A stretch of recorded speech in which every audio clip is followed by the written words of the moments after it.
3 trading sessions है expiry को, तो 710 की एट द मनी की पुट ऑप्शन 7 रुपए के आसपास क्लोज हुई है। 7 से 8 की रेंज में वो खरीदारी करे, 3.25 रुपए का स्टॉप लॉस रखे 3.25 का, और 15 रुपए के टारगेट्स आप एक्सपायरी के पहले पहले टीवीएस मोटर के इस 710 के पुट में एक्सपेक्ट कर सकते हैं। 710 की पुट में आप खरीदारी कर सकते हैं, पहली चीज़। और दूसरा, टाइटन में आउटराइटली आप बिकवाली करके चल सकते हैं, यानी दोनों में ही जो व्यू है वो बिकवाली का है, लेकिन टीवीएस में आपको जो है वो ऑप्शंस के जरिए ट्रेड करना होगा, और टाइटन में आप आउटराइटली कुछ बिकवाली करके चल सकते हैं। अच्छा रुचित, अब कुछ स्टॉक स्पेसिफिक बात की जाए। सबसे पहले तो आज के जो 2 स्टार थे उसमें एक था भारती एयरटेल, जहां पे खरीदारी आते हुए दिखाई पड़ी, और दूसरा सेकेंड हाफ में खरीदारी रही वेदांता में। अच्छी तेजी लोअर लेवल से वहां देखने को मिली। मान के चलें कुछ पुल बैक प्ले होगा यहां पर आगे भी? जी, भारतीय एयरटेल डेफिनेटली एक अप ट्रेंड में है और यहाँ पे ट्रेंड के कोई भी रिवर्सल के संकेत नहीं है। ऑल्दो आज हायर लेवल से थोड़ा कूल ऑफ हुआ है, लेकिन चार्ट स्ट्रक्चर अभी भी काफी पॉजिटिव है। तो कोई एग्जिस्टिंग पोजीशन है तो होल्ड करे, डिक्लाइंस पे बाय ऑन डिप्स की रणनीति रखे ये स्टॉक में। जब तक 700 710 के लेवल्स इंटैक्ट है तब तक ट्रेंड पॉजिटिव है। तो बाय ऑन डिप्स की रणनीति रखे, 720 से 725 की रेंज में इसको खरीदारी करे, 700 के नीचे स्टॉप लॉस रख के, और 760 तक के टारगेट्स आप भारतीय में एक्सपेक्ट कर सकते हैं। वेदांता में ट्रेडिंग पोजीशंस बनाना, फ्रेश पोजीशंस बनाना काफ़ी मुश्किल रहेगा, बिकॉज ये वेदर पुलबैक मूव है जिसमें 335 के आसपास एक फिर से रेजिस्टेंस आएगा स्टॉक में। तो आई थिंक एक बार कोई भी पुलबैक मूव में 335 के आसपास ट्रेडिंग लॉन्ग्स है तो वहाँ पे लाइटन अप हो जाए, और 345 एक इंपॉर्टेंट लेवल रहेगा जिसके बाद ही नई तेजी ये स्टॉक में करनी चाहिए। तो वेदांता में 335 340 के आसपास लाइटन अप हो जाइए कल की ट्रेडिंग सेशन में, और अगर 345 के ऊपर निकलते हैं तो ही फ्रेश बाइंग के लिए फिर से एंट्री करने को देखें। ओके, तो वेदांता में 345 के ऊपर वो ज्यादा बेहतर जोन है जहां पर आप लॉन्ग साइड में पोजीशन रख सकते हैं, लेकिन फिलहाल के लिए आपको कंडीशनल तौर पर यहां पर रणनीति बताई गई है। अच्छा, बिकवाली पे आइए। 2 हैवी ग्रुप्स जिसमें H2B2 यानी कि HDFC बैंक, HDFC लिमिटेड और बजाज फाइनेंस, बजाज फिनसर्व, दोनों ने एक तरफा प्रेशर बनाया था आज बाजार के ऊपर। यहां से कोई नाम जो शॉर्ट या पुल बैक के लिए प्ले कर सकते हैं?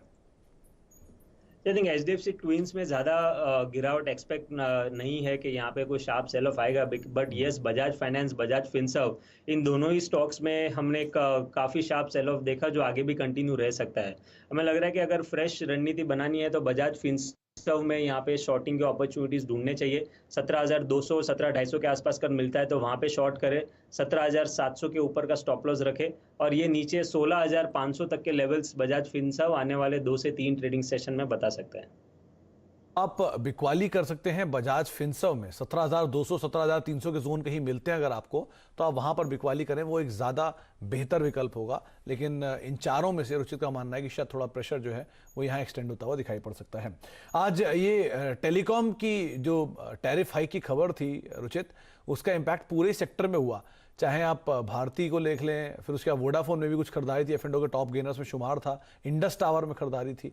तो क्या इन दोनों में भी कुछ किया सकता है, वोडाफोन आइडिया में और इंडस टावर में? वोडाफोन आइडिया में पहले भी काफी बार ऐसे पुलबैक मूव्स आए हैं, 11.5 12 रुपए के आसपास आता है, और लेकिन कोई सस्टेनेबल अपमूव नहीं आता है। तो मेरे हिसाब से न्यूज के कारण जो अपमूव है ये काफी बेहतरीन अपॉर्चुनिटीज है इन्वेस्टर्स के लिए कि ये स्टॉक में से निकल जाना चाहिए। तो मेरे हिसाब से 12 11.5 12 की रेंज में बेटर है। अगर आपके पोर्टफोलियो में है तो ये स्टॉक में से निकल के भारतीय जैसे हैवीवेट में ही रहे जहाँ पे लीडरशिप भी रहती है और चार्ट स्ट्रक्चर भी काफी बेटर है। तो वोडाफोन जैसे स्टॉक में से एग्जिट करके भारतीय एयरटेल में शिफ्ट कर लेने की सलाह रहेगी। तो वोडाफोन में अगर आप हैं, प्रॉफिट में भी हैं, तो आप निकलें और स्विच करें भारतीय एयरटेल में। फंडामेंटली भी ज़्यादा बेटर है और चार्ट वाइज भी ज़्यादा बेहतर है। आप उसमें अपनी रणनीति को तेज़ी की साइड ले जा सकते हैं।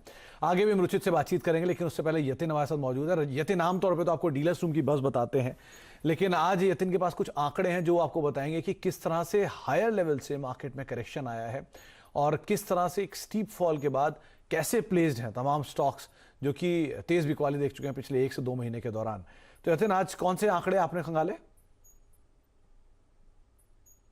जहां तक कि भारतीय बाजारों का सवाल है, निफ्टी में हमने लगभग 1200 साढ़े 1200 पॉइंट का कट देखा है पीक से। तो ये देखना जरूरी होगा कि कौन से इंडिसेस आपको करेक्ट होते हुए दिखे हैं पीक से। तो अगर आप निफ्टी 50 की बात कर लें तो लगभग 6.4% का डिक्लाइन हमने पीक से निफ्टी 50 में देखा, और उतना ही लगभग आपने सेंसेक्स के 30 स्टॉक्स में देखा है।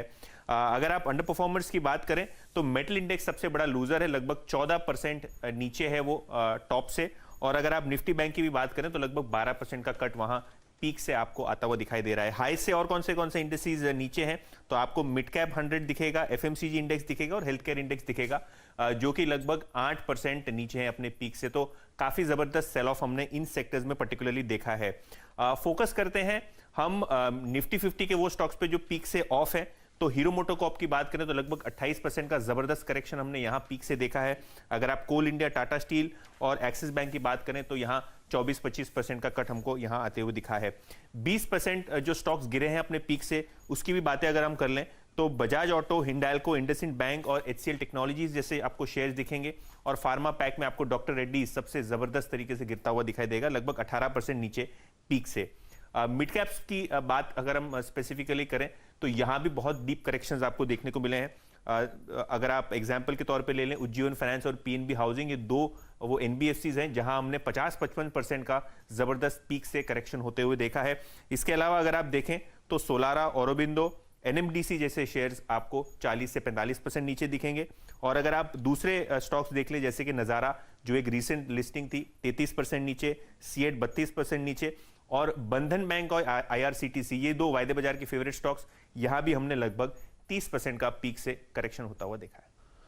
तो बहुत सारे मिड कैप में आपकी स्क्रीन पर नाम है, Nazara tech, CEAT, IRCTC, Ujjivan finance, जहां पर तेज बिकवाली आई।